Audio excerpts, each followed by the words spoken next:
Hi friends, പുതിയൊരു വീഡിയോയിലേക്ക് സ്വാഗതം. ബ്രേക്ക്ഫാസ്റ്റ് ആയിട്ടോ ഈവനിങ് സ്നാക്സ് ആയിട്ടോ അതുമല്ല ഇനി ഇടനേരങ്ങളിൽ കഴിക്കാനോ അല്ലെങ്കിൽ ഇനി യാത്രയൊക്കെ പോകുമ്പോൾ നമ്മൾ സാധാരണയായിട്ട് സ്നാക്സൊക്കെ എടുക്കാറുണ്ടല്ലോ. അപ്പോൾ അതിനു വേണ്ടിയൊക്കെ തയ്യാറാക്കി കൊണ്ടുപോകാൻ പറ്റിയ ഒരു സ്നാക്കിൻ്റെ റെസിപ്പിയാണിത്. അപ്പോൾ അതെങ്ങനെയാണ് തയ്യാറാക്കിയതെന്ന് കാണാം. ഇതുണ്ടാക്കാനായിട്ട് അല്പം ചട്നി പൗഡർ വേണം. ഇതിനായിട്ട് 1/4 കപ്പ് പയറുപരിപ്പും 1/4 കപ്പ് ഉഴുന്നുപരിപ്പും 7 വറ്റൽമുളകും 2 ടേബിൾ സ്പൂൺ വെളുത്ത എള്ളും 7-8 അല്ലി വെളുത്തുള്ളിയും 3/4 കപ്പോളം ഉഴുന്നുപരിപ്പും എടുത്തിട്ടുണ്ട്. ഇനി ഈ ചട്നിക്ക് കുറച്ചുകൂടി ടേസ്റ്റ് കൂട്ടാനായിട്ട് ഞാൻ അല്പം പുളി കൂടി ചേർക്കുന്നുണ്ട്. ആ പുളി നല്ല വൃത്തിയുള്ള പുളിയാണെങ്കിലേ നമുക്കിതിൽ കൂടെ ഇട്ട് വറുത്ത് ചേർക്കാൻ പറ്റുള്ളൂ. കടയിൽ നിന്ന് വാങ്ങുന്ന പുളിയിൽ അരിയും അതുപോലെ അഴുക്കും മണ്ണും ഒക്കെ ഉണ്ടാകുമല്ലോ. അത് നമ്മളെപ്പോഴും കുതിർത്ത് പിഴിഞ്ഞല്ലേ എടുക്കുന്നത്. അങ്ങനെയുള്ള പുളിയാണെങ്കിൽ ചേർക്കാതിരിക്കുക. ഇത് കുറച്ച് പുളി വീട്ടിലുള്ളതായതുകൊണ്ടാണ് ചേർക്കുന്നത്. പുളി ചേർക്കുമ്പോൾ നല്ലൊരു ടേസ്റ്റാണ് ഈ ചട്നിക്ക് കിട്ടുന്നത്. അപ്പോൾ ഇതെല്ലാം കൂടി ഒന്ന് വറുത്തെടുക്കാം. ഓരോന്നിനും വറുക്കുന്നതിന് പ്രത്യേക പാകമുണ്ടല്ലോ, അതനുസരിച്ച് നമുക്ക് വറുത്തെടുക്കാം. വെളുത്തുള്ളിയും മുളകും ഒന്ന് ചൂടായ ശേഷം കുറച്ച് പുളി കൂടെ ചേർക്കാം. പുളി ഒരു നെല്ലിക്ക വലിപ്പത്തിലുള്ളത് എടുത്തിട്ടുണ്ട്. ഇതിൽ കുറച്ച് കായം കൂടി ചേർക്കണം. കായം കൂടിയിട്ടൊന്ന് വറുക്കാം. ഇപ്പോൾ ഈ മുളക് ഫ്രൈ ആയിട്ടുണ്ട്. ഇതൊന്ന് എടുത്ത് മാറ്റാം. ചാനൽ ഇതുവരെ സബ്സ്ക്രൈബ് ചെയ്തിട്ടില്ലെങ്കിൽ ഒന്ന് സബ്സ്ക്രൈബ് ചെയ്തേക്കണേ. 1-2 മിനിറ്റ് കൂടി ലോ ഫ്ലെയിമിലൊന്ന് വറുത്തെടുക്കാം. കായം പൊരിഞ്ഞ് വരാൻ വേണ്ടി ഇത്തിരി സമയം എടുക്കും. ഇപ്പോൾ ഇത് ഏകദേശമായിട്ടുണ്ട്. ഇത് ഞാനിനി എടുത്ത് മാറ്റുകയാണ്. ഇനി ഇതിലേക്ക് പരിപ്പ് വർഗ്ഗങ്ങൾ ഓരോന്നായിട്ടിട്ട് വറുത്തെടുക്കാം. ഇത് തോരപ്പരിപ്പാണ്. 1-2 മിനിറ്റ് ലോ ഫ്ലെയിമിലൊന്ന് വറുത്ത ശേഷം അതിലേക്ക് ഉഴുന്ന് പരിപ്പിടാം. അതും 2-3 മിനിറ്റ് ഒന്ന് വറുത്തെടുക്കാം. അതിനുശേഷം നമുക്ക് ഈ ചെറുപയർ പരിപ്പ് ചേർക്കാം. അതും 1-2 മിനിറ്റ് ഒന്ന് വറുത്ത ശേഷം അതിലേക്ക് എള്ള് ചേർക്കാം. എള്ള് ചേർത്ത സമയത്ത് സ്റ്റൗ ഓഫ് ചെയ്ത് വച്ചേക്കുകയാണ്.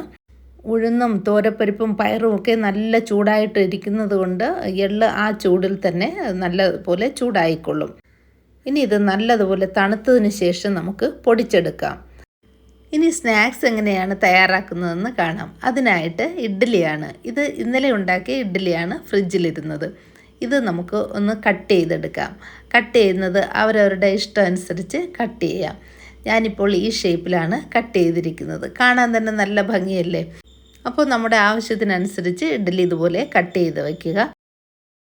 ഇനി വറുത്ത് വച്ചതെല്ലാം ഇപ്പോൾ തണുത്തിട്ടുണ്ട്. അതെല്ലാം കൂടിയിട്ടൊന്ന് പൊടിച്ചെടുക്കാം. ഇപ്പോൾ തന്നെ നല്ല മണമാണ് ഈ വറുത്ത പരിപ്പ് വർഗ്ഗങ്ങൾക്ക്. ഇനി ഇതിൽ ആവശ്യമായിട്ടുള്ള ഉപ്പ് ചേർക്കാം. 1/2 ടീസ്പൂൺ ഉപ്പ് ചേർക്കുന്നുണ്ട്. ചെറിയ തരിതരിപ്പോടെ ഇത് പൊടിച്ചെടുക്കാം. ഈ ചട്നി പൗഡർ എത്ര നാൾ വേണമെങ്കിലും പുറത്ത് തന്നെ ഇരിക്കും. ഫ്രിഡ്ജിൽ വയ്ക്കേണ്ട ആവശ്യമില്ല. ദോശയോടൊപ്പവും ഇഡ്ഡലിയോടൊപ്പവും ഒക്കെ കഴിക്കാൻ നല്ലൊരു ചട്നി പൗഡറാണ്. പുളിയൊക്കെ ചേർത്തതുകൊണ്ട് പ്രത്യേക ടേസ്റ്റാണ്. ഇതിൽ നമുക്ക് വെളിച്ചെണ്ണ ചേർത്ത് വേണമെങ്കിലും കഴിക്കാം. ഇല്ലാതെ ദോശയുടെ പുറത്തൊക്കെ വെറുതെ വിതറി കഴിക്കാവുന്നതാണ്.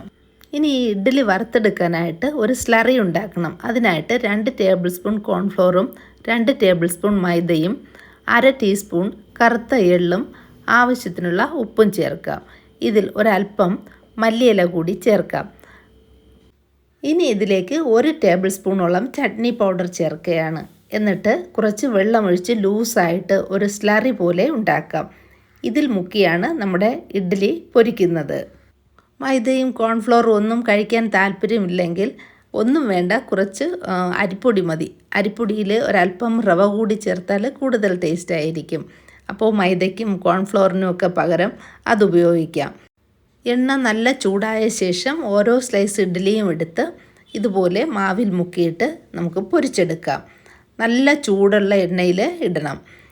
ഇതിന് വേകാനായിട്ട് പ്രത്യേകിച്ചൊന്നുമില്ലല്ലോ. വളരെ കനം കുറഞ്ഞ ഈ സ്ലറിയാണ്. അപ്പോൾ പെട്ടെന്ന് തന്നെ ഇത് ഫ്രൈ ആയി കിട്ടും.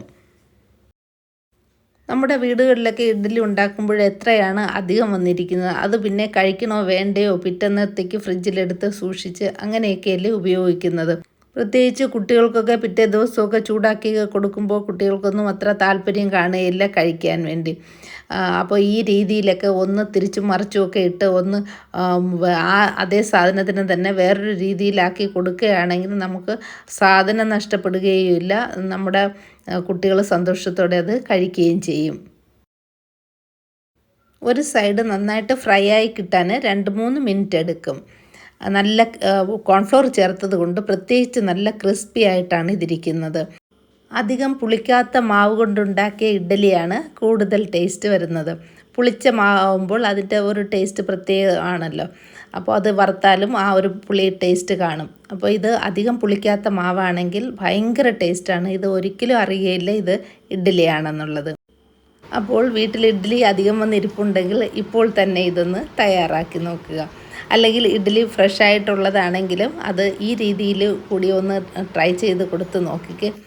എല്ലാവർക്കും ഭയങ്കര സന്തോഷമാവും രാവിലെ തന്നെ നല്ല ഒരു ക്രിസ്പി ആയിട്ടുള്ളൊരു സ്നാക്സ് കഴിച്ചെന്നുള്ളത്.